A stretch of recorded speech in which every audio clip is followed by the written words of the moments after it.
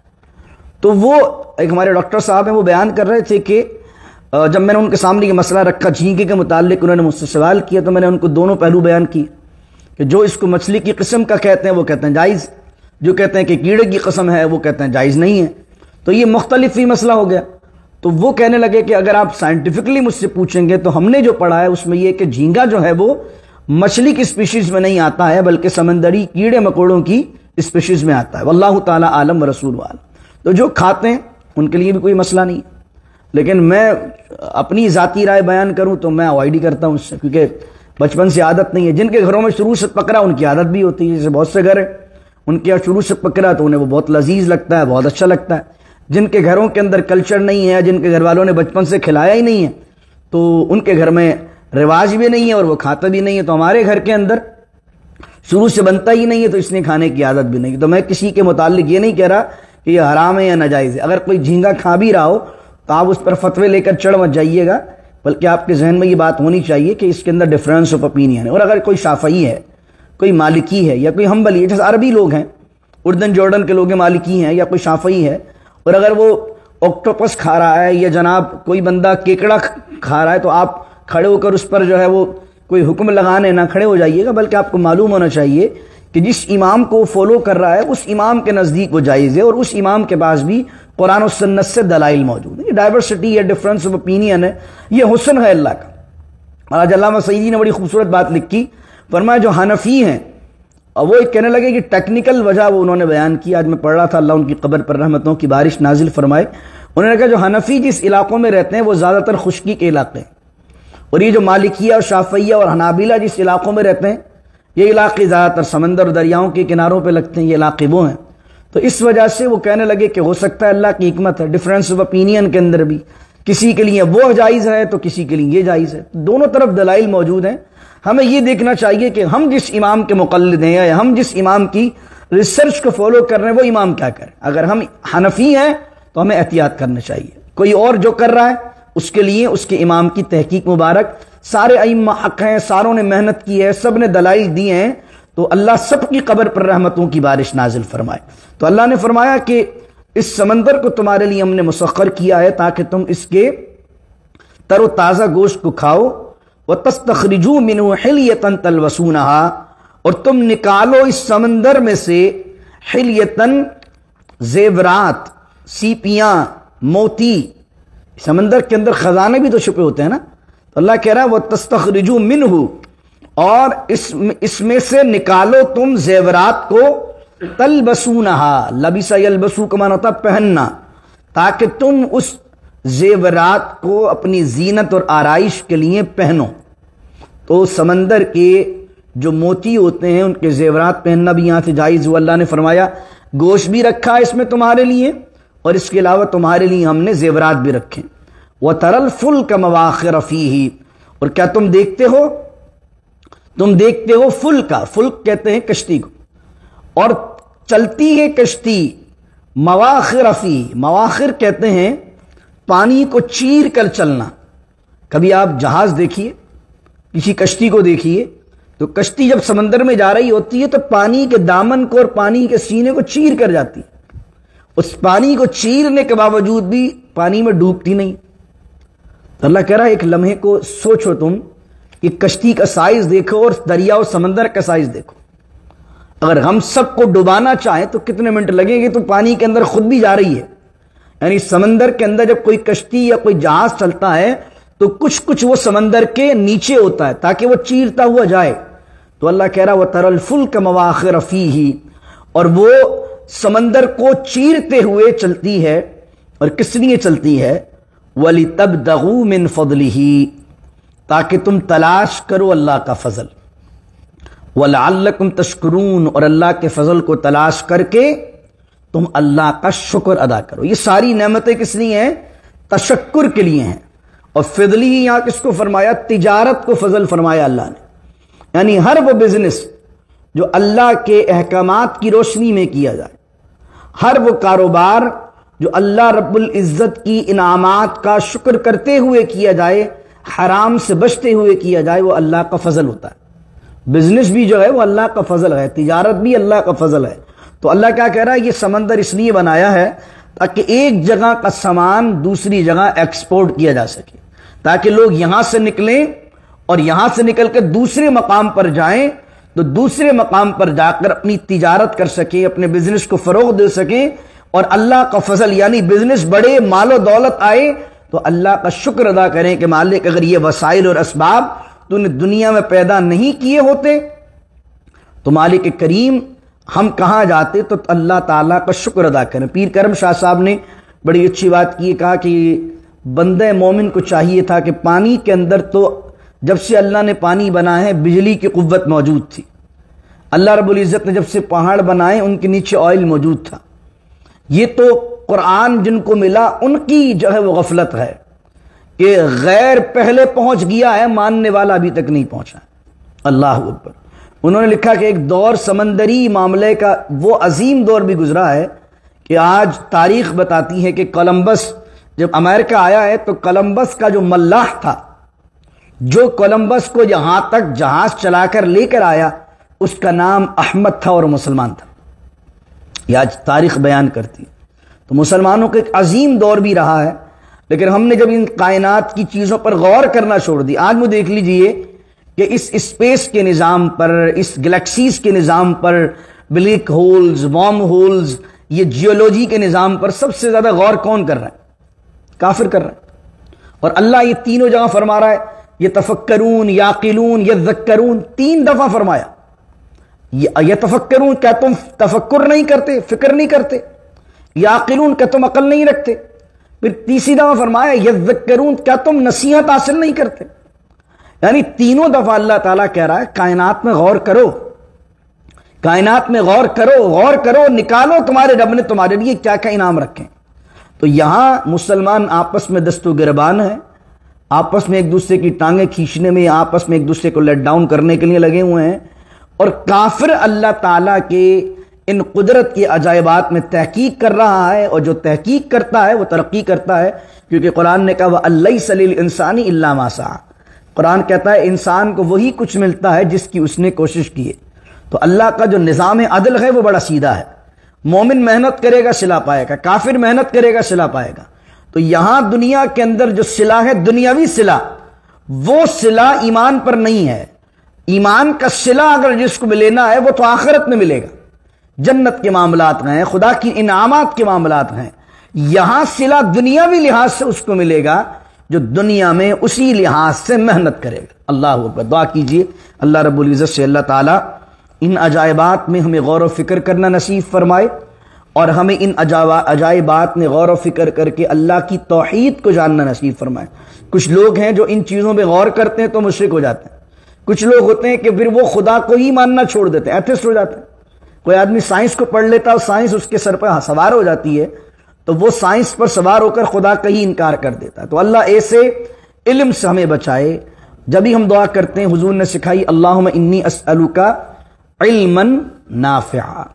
علماً کی دعا نہیں ہے صرف کہ اللہ میں تجھ سے علم کا سوال کرتا ہوں، کیونکہ بعض اوقات علم آتا ہے تو تکبر آتا ہے، کبر آتا ہے، اکڑ آتی ہے، گمراہی آتی ہے، اور آدمی گمراہیت کے دلدل میں چلا جاتا۔ تو اللہ سے جب بھی علم مانگے تو کہیں اللہم انی اسألک علما نافعا، اے اللہ نفع دینے والا علم عطا کر دے، کیونکہ نفع دینے والا علم وہی ہوگا جو آپ کو رب سے قریب کرے گا، قرآن سے قریب کرے گا، اور انبیاء کے پیغام سے قریب کرے گا، اور مصطفیٰ جان عالم سے قریب کرے گا۔ بسم اللہ الرحمن الرحیم، الحمدللہ رب العالمین والصلاة والسلام علی اشرف الانبیاء والمرسلین، اللہم اعنا علی ذکرک وشکرک وحسن عبادتک، اللہم اکفنا بحلالک عن حرامک واغننا بفضلک عمن سواک، واحفظنا بما حفظت به الذکر، وانصرنا بما نصرت به الرسل، انک علی کل شیء قدیر، حسبی اللہ لا الہ الا ہو علیہ توکلت وہو رب العرش العظیم، لا الہ الا اللہ وحدہ لا شریک لہ، لہ الملک ولہ الحمد وہو علی کل شیء قدیر، اللہم لا مانع لما اعطیت ولا معطی لما منعت ولا ينفع ذا الجد منك الجد، ان اللہ وملائکتہ یصلون علی النبی یا ایہا الذین آمنوا صلوا علیہ وسلموا تسلیما، اللہم صل وسلم وبارک علی سیدنا ومولانا محمد معدن الجود والکرم وآلہ وصحبہ وبارک وسلم، سبحان ربک رب العزة عما یصفون، والسلام